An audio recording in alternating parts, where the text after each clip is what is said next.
એ ગુજરાત અને આખા દેશમાં આપણને જોવા મળી રહ્યો છે. મેં અનેક વાર કહ્યું છે કે મોદી સાહેબનો અશ્વમેઘ યજ્ઞના ઘોડાને રોકવાની અને પકડવાની કોઈ પણ પાર્ટીની કે પાર્ટીના નેતાની તાકાત જ નથી. કેમ કે જન સમર્થન મોદી સાહેબને એટલું બધું છે કે જન સમર્થનમાં આ બધા જ પાર્ટીના આગેવાનો એ વહી જાય છે.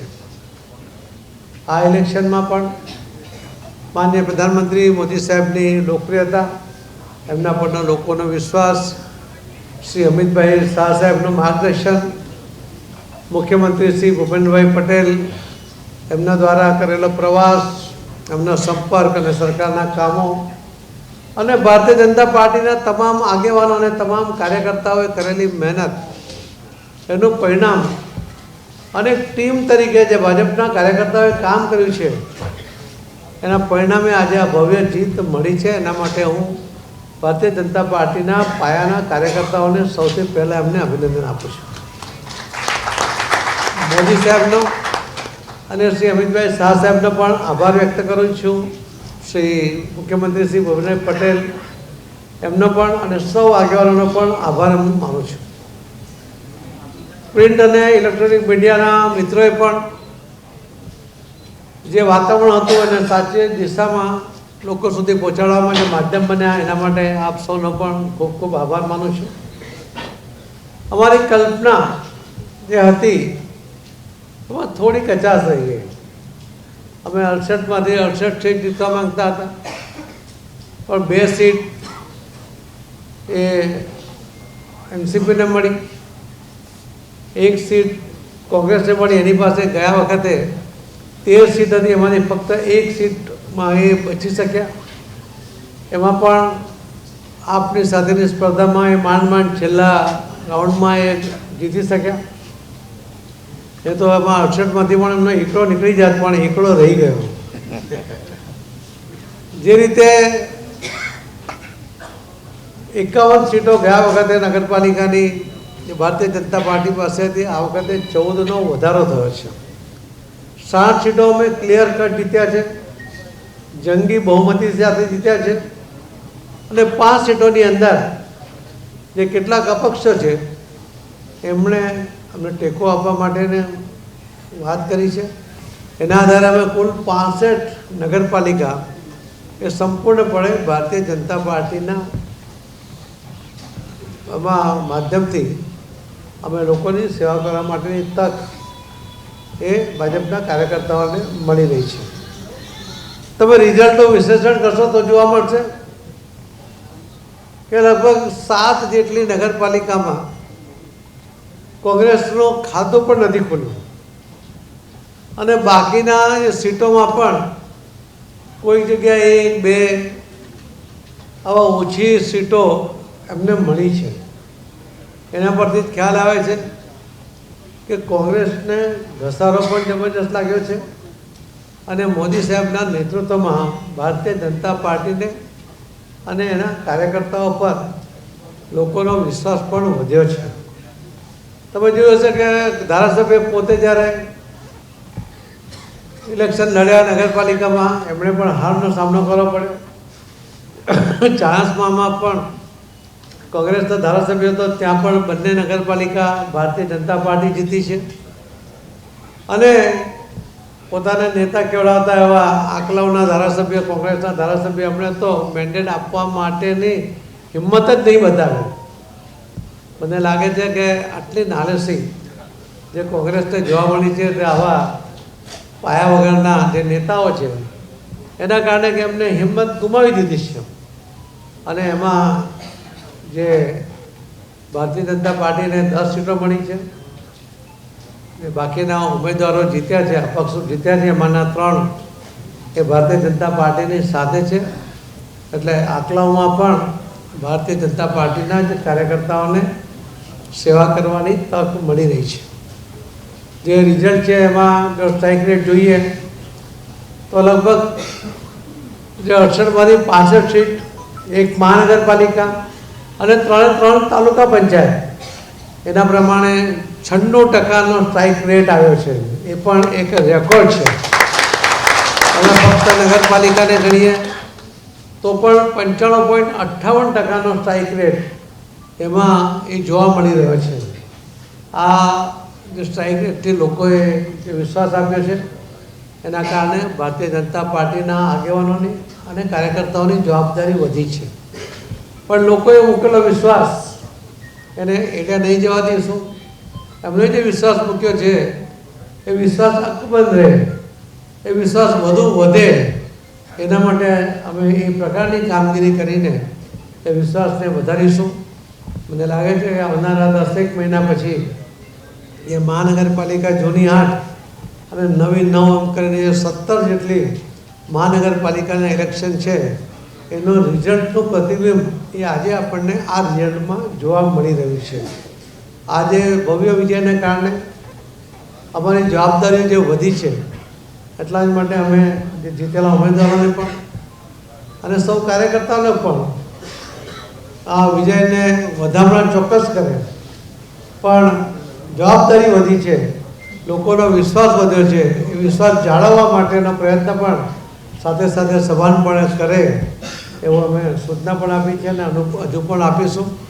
લોકોના વિશ્વાસને ટકાવવા, એમને વધારવા અને એમના મૂકેલા વિશ્વાસને સાર્થક કરવા માટે સરકાર અને સંગઠન બંને સાથે મળીને કામ કરશે અને આ ગુજરાતના વિકાસ એ વધુ વેગવંતો બને એના માટેના સફળ પ્રયત્ન આપ સૌના સાથે રહીને અમે કરીશું.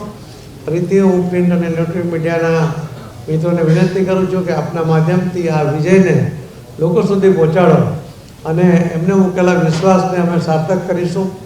એ વાત પણ લોકો સુધી પહોંચે એની મારી નમ્ર વિનંતી છે. હું માન્ય મુખ્યમંત્રી શ્રી ભૂપેન્દ્રભાઈ પટેલ એમને વિનંતી કરું છું કે એ પણ આપને કંઈક 2 શબ્દો કહે. ધન્યવાદ. હવે કંઈ પ્રશ્નો હશે તો પછી પૂછી શકો.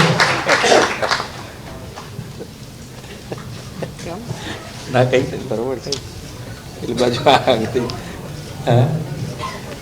પ્રશ્નો હું જવાબ આપી દે. ના પ્રશ્ન આજે કોઈ હવે પ્રશ્ન રહ્યા નથી.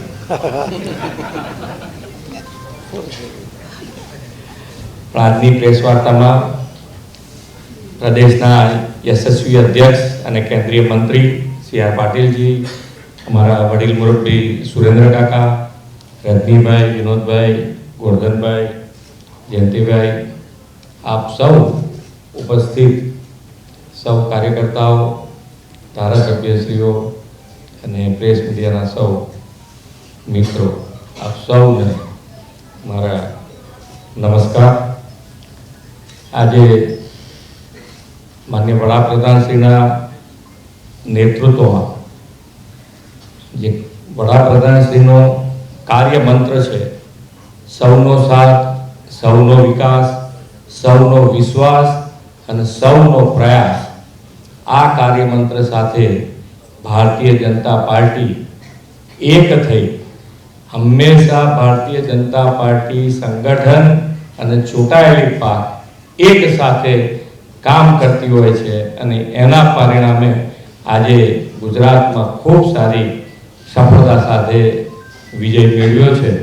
અને આ વિશ્વાસ જાળવી રાખવા માટે ગુજરાત સરકાર, હું ને મારી ટીમ ખૂબ સારી રીતે હજુ વધુ ને વધુ નિષ્ઠાથી ને વધુ મજબૂતાઈથી કામ કરતા રહીશું.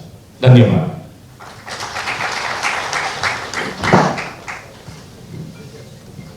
ધન્યવાદ મિત્રો.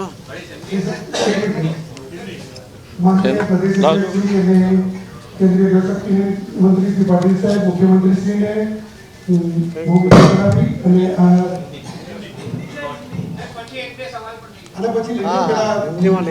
પછી ફોટો પાડો ને 1 મિનિટ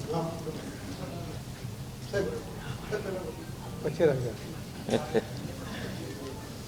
गुजरात में 68 नगर पालिका, 1 महानगर पालिका और 3 तालुका पंचायत और कई जगह पर बाई इलेक्शन थे. आज काउंटिंग का दिन था. सुबह से ही जिस तरह से जो मतदान में काउंटिंग के जिस तरह से फिगर बाहर आ रहे थे तो दिख रहा था कि भारतीय जनता पार्टी हर जगह पर बहुत ही अच्छी तरह जीत रही है.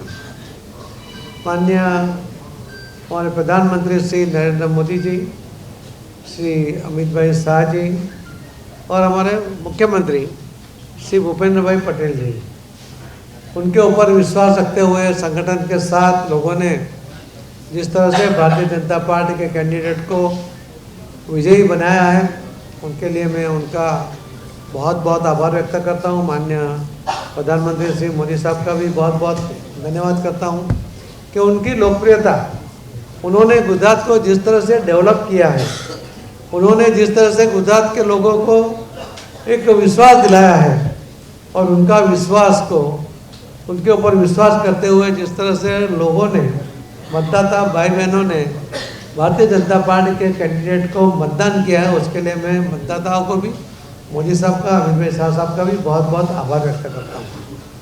आप देखिए कि करीब 68 में से हम 60 नगर पालिका क्लियर कट जीते हैं, बहुत ही जंगी बहुमती के साथ जीते हैं।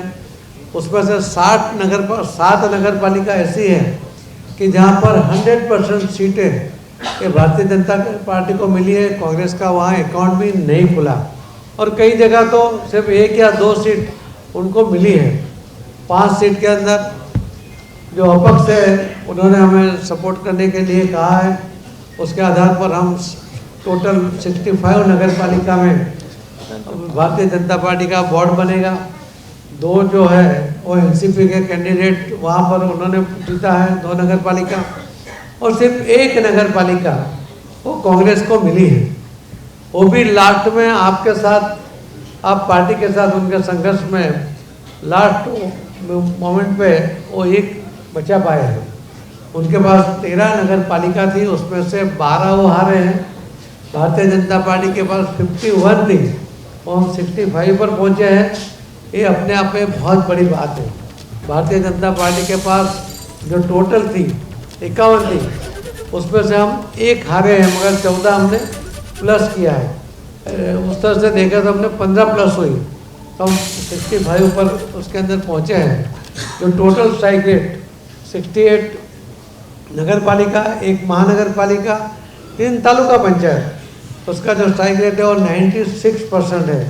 ये अपने आप में एक रिकॉर्ड है और इसके लिए मैं सभी मतदाता भाई बहनों का और सभी कार्यकर्ताओं का और भारतीय जनता पार्टी के आगे वालों का भी बहुत बहुत धन्यवाद करता हूँ कि संगठन के कार्यकर्ताओं ने और भूपेंद्र भाई पटेल की सरकार, उन्होंने जो निर्णय लिए, मुख्यमंत्री श्री ने जो प्रवास किया, उसके परिणाम स्वरूप ये हमें रिजल्ट मिला है। हमारे लिए बहुत ही जवाबदारी हमारी बढ़ाई है और हम लोगों का विश्वास टूटने नहीं देंगे, हम विश्वास को और बढ़ावा देंगे, इस तरह से काम करेंगे, ये मैं आपके माध्यम से कहना चाहता हूँ। धन्यवाद। बोलो। તમે હમણાં એવું કીધું કે 1 વર્ષ પછી 17 મહાનગરપાલિકાના ઇલેક્શન થવાના, તો પીએમ સાહેબની ઈચ્છા તમારા નેતૃત્વમાં જે ઇલેક્શન લડાવવાની, મેં ઇલેક્શનની વાત કરી છે, નેતૃત્વની વાત કરી। નેતૃત્વ 100% બદલાવવાનું છે ભારતીય જનતા પાર્ટીમાં, ક્યારે એ તમારો વિષય નથી। તોય પણ બદલાશે, હું પોતે બી ઈચ્છું છું અને નિયમ છે એના માટે કોઈ બાકાત નથી, એમાં બદલાવું જ જોઈએ। હું પોતે પણ એક વ્યક્તિ એક હોદ્દો એને પર કાયમ છું અને બહુ જલ્દી એ બદલાશે, તમને પણ તમારા માધ્યમથી લોકોને પણ ખબર પડશે। યાર જીતની વાત છે, એમાં તમે ભાઈ બધો કોઈ પ્રશ્ન જ નથી, એવું લાગે છે। ચલો ખૂબ ખૂબ ધન્યવાદ આ વિજય માટે, તમને બધાને પણ ખૂબ ખૂબ ધન્યવાદ આપું છું। બધાને બહુ બધું બંને મહાનુભાવો વિજયને વધારવા માટે